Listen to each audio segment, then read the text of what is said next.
आज आपण बनवणार आहोत महागडी मिठाई न आणता अगदी घरच्या साहित्यात फक्त 1 वाटी पोह्यापासून बनवणार आहोत. तोंडात टाकताच विरघळणारी मऊ लुसलुशीत काजू कतली. काजूचा एकही दाणा न वापरता ही कतली अगदी हलवाई स्टाईल बनतेच.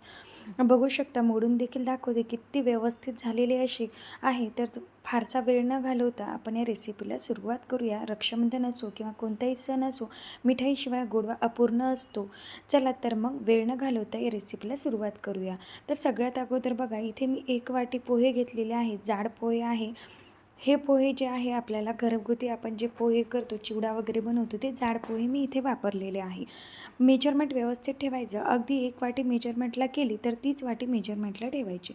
नंतर कढईमध्ये गॅस मंद आचेवर ठेवा. मी इंडक्शनवर ही बनवलेली आहे. तर अगदी कमी फ्लेमवर आपल्याला हे पोहे फक्त हलकेसे भाजून घ्यायचे आहे. पोह्याचा रंग अजिबात बदलू द्यायचा नाही आहे. फक्त त्यातील ओलावा जाऊन ते छान कुरकुरीत झाले पाहिजेत. साधारण 2 ते 3 मिनटे मंद आचेवर हे सतत ठेवत भाजून घ्यायचे आहे. आणि पोहे छान थंड झाले की एका मिक्सरच्या भांड्यामध्ये घेऊन त्याची अशी बारीक अशी पावडर बनवायची आहे. अगदी असं जसं की आपण गव्हाचं पीठ बनवतो ना, गव्हाचं पीठ असतं त्या पद्धतीने. याला अजिबात रवाळ टेक्स्चर ठेवू नका. रवाळ टेक्स्चर जर ठेवलं तर आपली काजू कतली परफेक्ट होणार नाही. म्हणून याला एकदम फाईन पेस्ट बनवायची आहे. नंतर गॅसवर एक कढई ठेवायची आहे. परत त्यामध्ये अगोदर थोडंसं अर्धी वाटी पाणी घालायचं आहे. नंतर त्यामध्ये घालायचं आहे आपल्याला 1 वाटी दूध घालायचं आहे. अगोदर पाणी का घालायचं? जेणेकरून आपलं दूध जे आहे कढईला तळायला लागत नाही. नंतर इथे मी अर्धी वाटी साखर वापरत आहे. अर्धी वाटी साखर वापरल्याने काय होते, मिठाई जास्त गोडही होत नाही.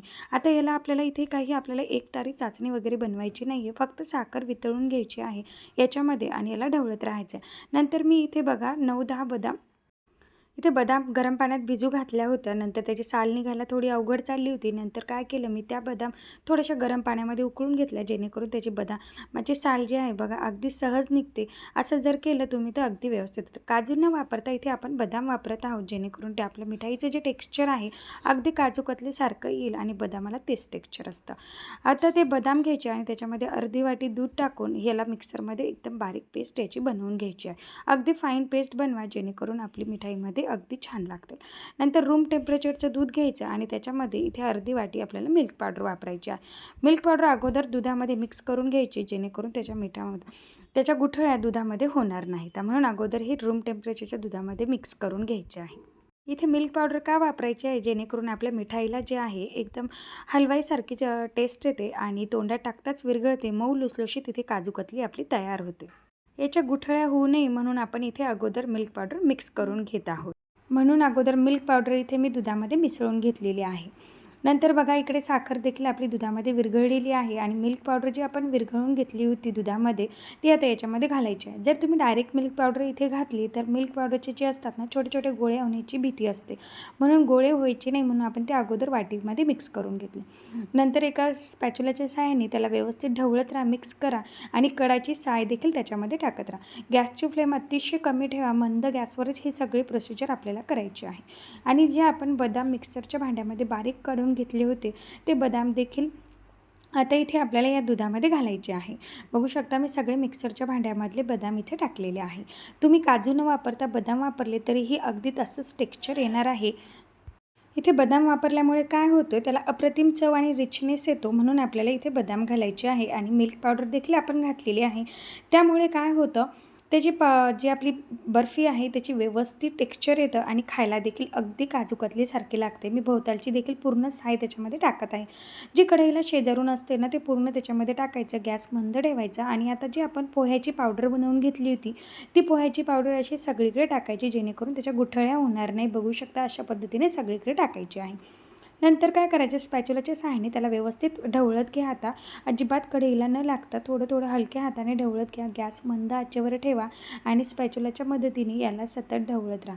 सतत ढवळत राहिल्यानं काय होतं, त्याच्या गुठळ्या होणार नाही, छोट्या छोट्या गोळ्या होणार नाही आणि आपली जी कतली बर्फी जी आहे अगदी व्यवस्थित होईल. स्पॅच्युलाच्या मदतीने जर तुम्ही हे करत राहिला तर अगदी व्यवस्थित होईल. जर तुमच्याकडे हे नसेल तर विस्क जे असतं घरामधली त्याने देखील करा, व्यवस्थित होतं. बघू शकता, हळूहळू जे आहे आपली जी बर्फी आहे ती व्यवस्थित व्हायला सुरुवात होते. गुठळ्या होऊ नये म्हणून याला आपल्याला सतत ढवळत राहावं लागतं.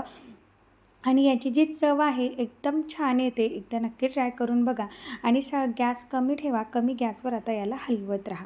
इथे तुम्हाला साधारण 5 ते 6 मिनटं लागतात, जेणेकरून आपली जी व्यवस्थित होते बर्फी, म्हणून याला हलवत राहायचं.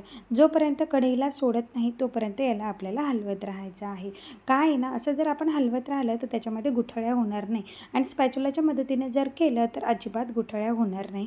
टेक्स्चर व्यवस्थित आलेलं आहे, बघू शकता तुम्ही, एकदम मस्त आलेला आहे. आणि याच्यामध्ये अजून आपल्याला थोडीशी चकाकी येण्यासाठी आपण इथे एक ॲड करणार आहोत. ते म्हणजे आपल्याला इथे ॲड करायचं आहे 1 चमचा तूप ॲड करायचं आहे. 1 चमचा तूप ऑप्शनल आहे, नाही वापरलं तरीही चालेल, पण वापरलं तर आपल्या मिठाईला चकाकी छान येते आणि टेस्टही भन्नाट लागते. काय ना, तुपाचा स्मेल खूप छान येत असतो बर्फीमध्ये, म्हणून मी इथे परत 1 चमचा तूप वापरलेला आहे. आता बघा, हळूहळू जे आपलं बॅटर आहे ते कढईला सोडायला सुरुवात झालेलं आहे. नंतर गॅस बंद करा आणि खाली घ्या. हे बॅटर मी गॅसच्या खाली घेतलं. आता बघा, याचं टेक्स्चर बघू शकता किती मस्त आलेलं आहे. अगदी परफेक्ट काजू कतलीचं आपलं बॅटर इथे तयार झालेलं आहे. नंतर एका प्लेटला तूप लावायचं. तूप असं ग्रेस करायचं, जेणेकरून आपली बर्फी अलगद निघेल. नंतर जे आपण बर्फीचं बॅटर बनवलं होतं ते त्या प्लेटवर टाकायचं आणि स्पॅच्युलाच्या मदतीने याला असं स्प्रेड करून घ्यायचं. हलक्या हाताने स्प्रेड करा, जेणेकरून आपलं जे थोडंसं कोमट असलं ना, तेव्हाच हे व्यवस्थित सेट व्हायला सुरुवात होते. अशा पद्धतीनं स्पॅच्युलाच्या मदतीने मी सुरुवातीला केलं. नंतर एक सराटा घेतला आणि सराट्याने परत त्याला व्यवस्थित थापून घेतलेलं आहे. अगदी व्यवस्थित झालेलं आहे आपलं बॅटर. नंतर याच्यामध्ये तुमच्याकडे जर चांदीचा अर्क असेल तर तो वापरा. मी इथे बदाम होते माझ्याकडे, बदामाचे मस्त असे पातळ पातळ काप केले आणि ते देखील इथे वापरलेले आहे. नंतर वरतून आपल्या गुलाबाच्या पाकळ्या, रोज पेटल्स जे असतात ते वापरलेले आहे. ते आता हे व्यवस्थित त्याच्यामध्ये लागण्यासाठी मी इथे सपाट वाटीचा आता छोटासा डब्बा होता माझ्याकडे, तो त्याच्यावर प्रेस करून नीट ठेवत आहे. काय ना, मग ते त्याला व्यवस्थित प्रेस राहतात, म्हणून इथे मी हे वापरलेलं आहे. नंतर बघू शकता आता व्यवस्थित सेट झालेली आहे आणि याला थंड होऊ द्या. साधारण याला 15 मिनटं पूर्ण थंड झाल्यानंतरच कट करा. गरम गरम कट करू नका. अगोदर मी भोवतालून त्याच्या कडा काढून घेत आहे, जेणेकरून चौकोनी आपली जी डायमंड शेप जी आहे ती बर्फी तयार होईल. म्हणून याला अगोदरच्या कडा काढल्यानंतर उभ्या लायनिंग दिल्या आणि नंतर आपल्या क्रॉस लायनिंग दिल्या, जेणेकरून आपल्या कतलीलाचा जो आकार आहे तो अगदी डायमंड शेप होईल. अशा पद्धतीने बघू शकता, अगदी तोंडात टाकताच विरघळेल इतकी छान, अप्रतिम आणि बघू शकता किती मस्त हाताने देखील निघालेली आहे अशी आपली काजू कतली. अगदी घरच्या साहित्यात, कमी साहित्यात, महागडे काही न वापरता जे घरी अवेलेबल आहे त्यामध्ये इथे आपली काजू कतली तयार झाली. सराट्याच्या सहाय्याने काढा, जेणेकरून आपली कतलीचा जो शेप आहे तो ॲज इट इज जसाच्या तसा राहील. अगदी हलवाईसारखी परफेक्ट झालेली आहे. नंतर एका प्लेटमध्ये सर्व करा. बघू शकता किती मस्त ही बर्फी झालेली आहे.